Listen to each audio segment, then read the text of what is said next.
One more concept as we're, again, introducing you to two-dimensional vectors. Another term you're going to see are the components of a vector. And so the components of a vector are two vectors which add to the original vector. Sometimes we'll say, or a problem will say, resolve this vector into its x and y components, or resolve this vector into components along the u and the v axes. So let's look at a few examples. So this is a 100 Newton vector at a 3, 4, 5 slope. And so if we want the Cartesian components of this guy, that means I'm looking for the x and y components. So the unit vector is 0.8 and 0.6. And so 100 times 0.8 and 0.6 gives me 80 and 60. If I have a vector in polar form up here, let's say this is an 80 kilonewton vector at 40 degrees, then his Cartesian components are going to be 80 cosine 40 and then 80 sine 40 here. So Cartesian components, x and y directions. Sometimes a problem will ask you to find the components of a vector along a u and a v axis where the u and v axes are not at right angles to one another. In other words, they're not orthogonal. So orthogonal means at right angles. But what if these guys aren't at right angles? What do? Glad you asked. Good question. And so again, we're basically resolving this f vector into an fu component that acts along the u axis and an fv component that acts along the v axis that add to f. And we'll work some example problems of this.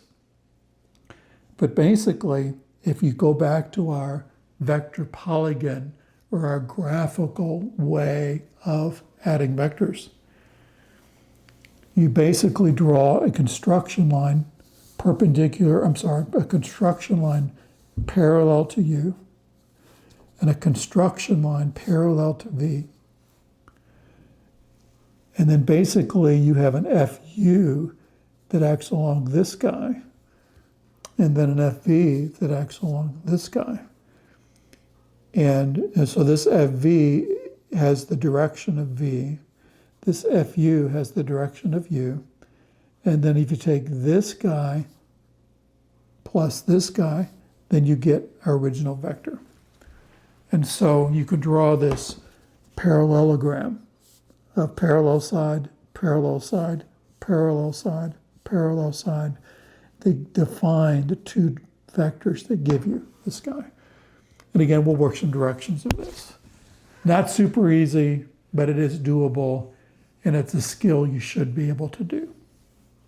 So the components of a vector of non-orthogonal directions.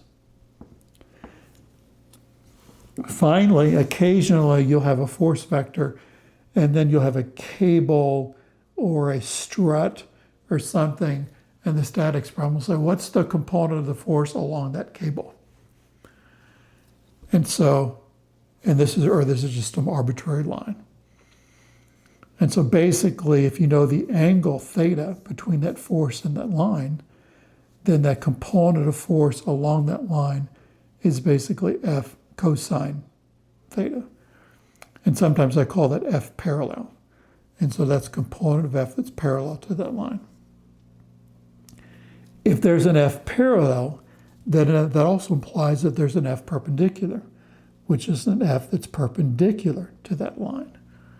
And the implication is F parallel plus F perpendicular will give you the original force. And so resolving a force into a component along a line or along a strut and perpendicular to that is a common question in statics class. So the components of a vector is an important term that you need to know. And again, we'll work some examples of this soon.